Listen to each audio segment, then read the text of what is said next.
아니,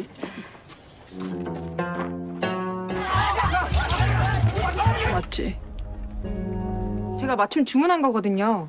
Kali ini saya akan melanjutkan alur cerita drama Korea Tale of the Nine-Tailed 1938 episode 5.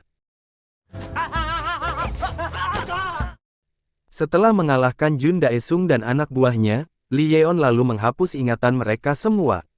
Di kota Manchuria, Hong Jun melihat Lee Yeon yang lain, di mana saat ini telah menjadi pecandu opium karena galau ditinggal kekasihnya.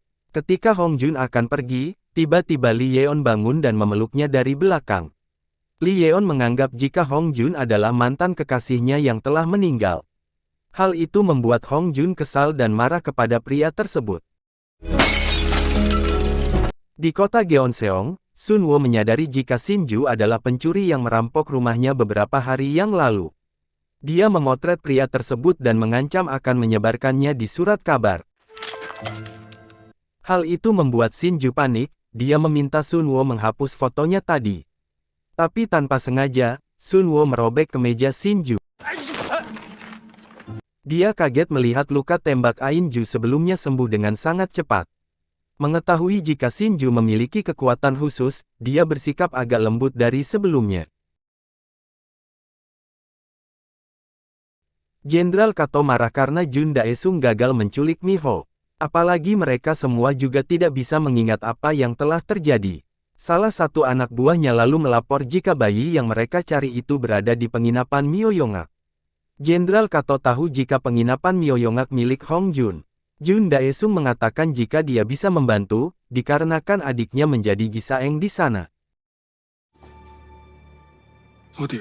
Shinju membawa Sun Wo bertemu Lee Yeon dan Lee Rang. Sun Wo tidak menduga jika ternyata Shinju dan Lee Yeon adalah teman, dia lalu meminta mereka mengembalikan perhiasan yang dicuri sebelumnya. Di sana tanpa sengaja juga Sun Wo juga melihat Miho. 뭔 소리야? 아니면 내 앞에서 나대지 마. Kemudian Shinju kembali dengan membawa perhiasan yang mereka curi, tapi Shinju berkata jika penggaris emas telah hilang. Ketika baru tiba di kota Gyeongseong, para anak buah mendatangi Hong Jun. Mereka mengatakan jika Jenderal Kato ingin bertemu dengannya. Di tempat itu juga terlihat Shinju membawa sebuah koper sedang menunggu seseorang. Dia diperintahkan Sun Wo untuk mengambil barang dari seorang pria. Sun Wo mengancam akan mengatakan keberadaan Miho, jika Shinju tidak mau membantunya.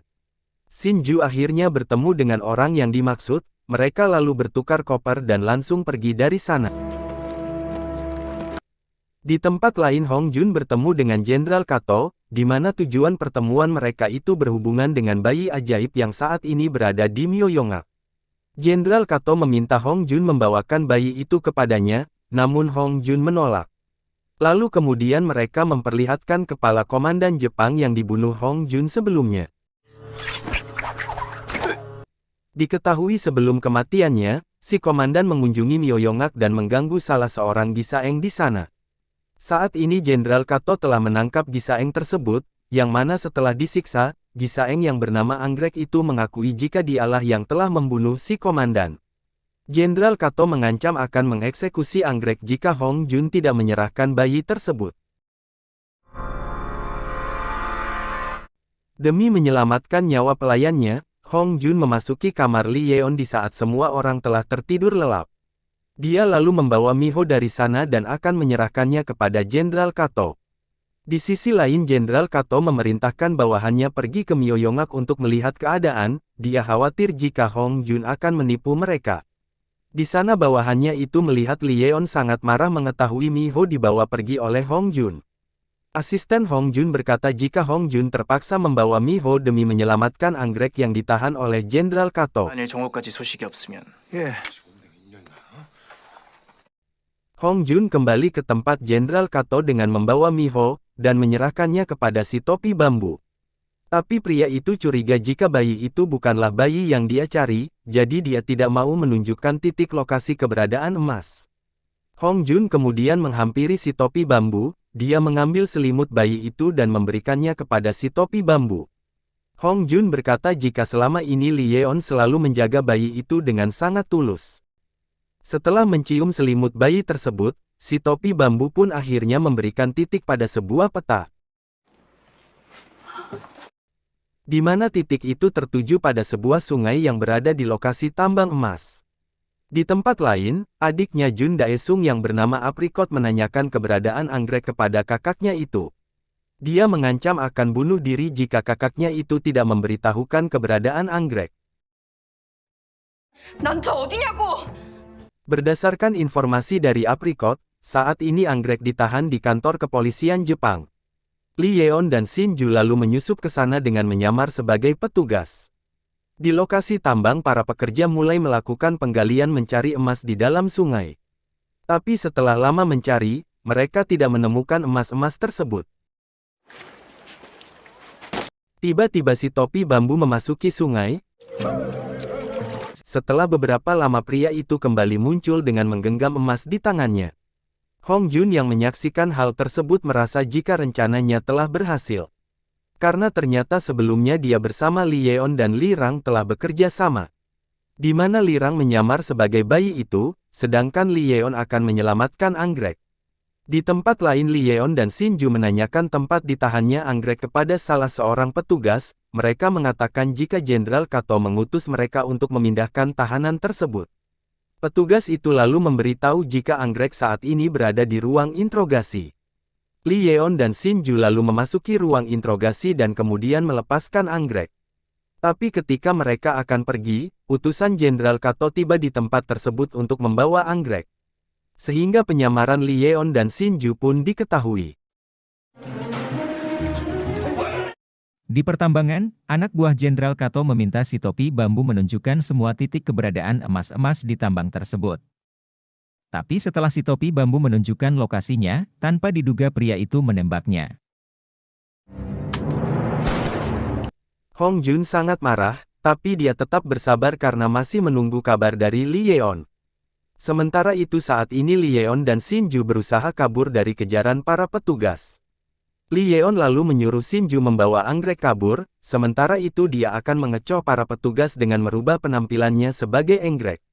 Ketika berada di dalam mobil, salah satu petugas bersikap nakal, tangannya mulai meraba paha Lee Yeon yang dikira wanita. Yang tentu saja membuat Lee Yeon geli dan risih, dia lalu menghajar para petugas di mobil tersebut.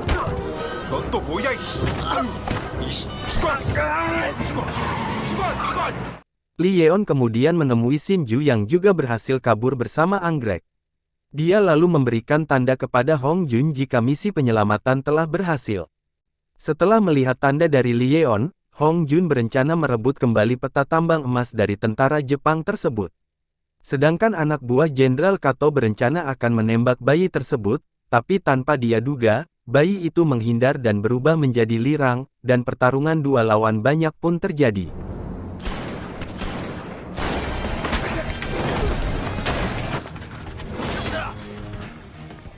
지금부터 한 발짝. Ternyata si topi bambu masih hidup walaupun dia telah ditembak. Sementara itu Lee Yeon yang ingin menjemput bayi Miho yang asli tanpa sengaja berpapasan dengan Jenderal Kato. Lee Yeon bisa mencium bau darah di tubuh Jenderal Kato, sedangkan Jenderal Kato menyadari kekuatan dahsyat yang dimiliki Lee Yeon. Lee Yeon menghampiri Jenderal Kato, dia memperingatkannya untuk berhenti meminum darah manusia, atau lehernya akan lepas dari kepalanya itu. Jenderal Kato yang mendengar ancaman Lee Yeon hanya diam, tiba-tiba seorang wanita tua memanggil Lee Yeon. Jenderal Kato yang melihat wanita itu segera menyerangnya, untung saja dengan cepat Lee Yeon melindungi wanita tua tersebut. Hong Jun kembali ke Myoyongak, di sana disambut oleh para Gisaeng. Anggrek mengucapkan terima kasih, karena lagi-lagi Hong Jun telah berkorban demi menyelamatkan nyawanya. Hong Jun senang melihat anggrek berhasil selamat, tapi dia tidak habis pikir kenapa wanita itu mengakui jika dialah yang telah membunuh komandan Jepang sebelumnya. Anggrek pun menjawab jika itu semua dia lakukan karena ingin melindungi Hong Jun. Di tempat lain Lee Yeon membawa Miho dan menyerahkannya kembali kepada si topi bambu. Yang ternyata bayi itu adalah Dewi Fortuna yang menyamar sebagai bayi. Dia akan memilih siapapun yang dia inginkan untuk diberkahi keberuntungan.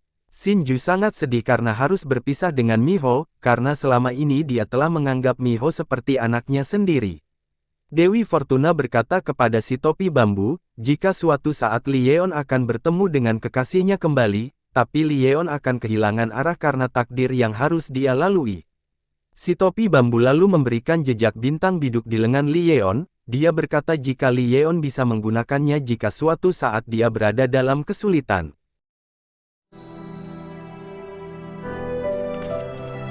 Scene beralih ke sebuah perkampungan, di mana Mo Yong bertanya kepada sepasang iblis rakun tentang keberadaan rumah pegadaian untuk para iblis. Mo Yong melihat jika mereka adalah korban Li Yeon dan sangat membencinya. Dia lalu berkata jika dia juga ingin menangkap Li Yeon. Pasangan rakun yang merasa jika mereka dan Mo Yong berada di pihak yang sama, lalu bersedia membantu untuk mendapatkan informasi rumah pegadaian tersebut. 위메 마당발이 하나 있거든요. Tapi tiba-tiba Mo Yong merasa kesakitan, hal itu disebabkan bekas kutukan yang ditinggalkan oleh Taluipa. Sementara itu Taluipa mendatangi sebuah teater. Di sana dia bertemu dengan seorang pria yang dikenal dengan nama Raja Lima Arah. Pria ini merupakan salah satu 10 penjaga neraka kegelapan.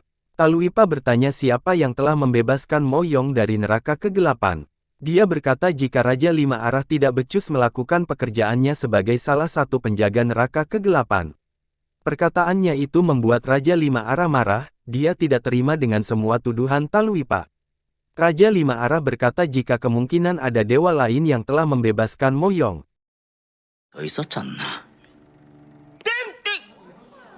Dia kemudian mendatangi Mo Yong, dan mengatakan jika dia adalah pemilik pegadaian yang dicari oleh Mo Yong. Mengetahui jika pria di depannya itu adalah Raja Lima Arah, Mo Yong segera memberi hormat. Dia meminta bantuan untuk disembuhkan lukanya. Raja Lima Arah mengeluarkan sebuah kain merah untuk menyembuhkan Mo Yong, tapi tentu saja itu tidak gratis. Mo Yeon lalu berkata jika dia akan melakukan apapun, sekalipun dia harus menyerahkan jiwanya. 뭐든 드리겠습니다. 제 영혼이라도. Lirang dan Yeohee membuat janji temu di sebuah klub sambil membawa bunga. Hal itu dilakukan Lirang sebagai permintaan kedua dari Yeohee. Kemudian dia menyaksikan Yeohee menyanyi, yang tanpa dia ketahui Li Yeon dan Shinju mengikutinya secara diam-diam. Tiba-tiba seorang wanita mendatangi Lirang, sepertinya mereka berdua saling kenal, terlihat si wanita mulai menggoda Lirang. Yeohee yang melihat hal tersebut sangat cemburu. Tanpa sadar dia berteriak yang menimbulkan gelombang energi sangat kuat.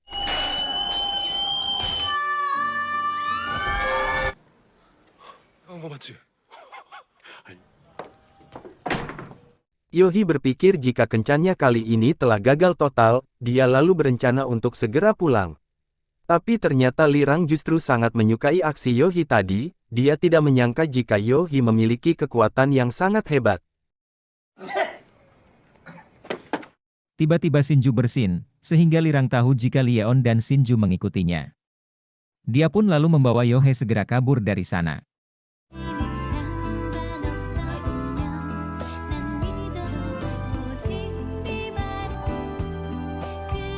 Li Yeon akhirnya kembali ke penginapan. Ketika dia sedang mengamati batu pelindung, tiba-tiba dari arah luar terdengar suara orang memanggilnya.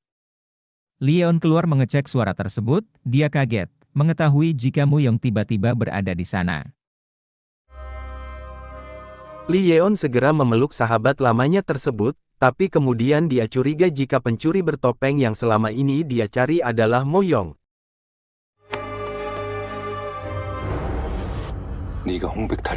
Dan scene ini pun mengakhiri episode 5 kali ini. Ikuti kelanjutannya pada episode selanjutnya. Terima kasih.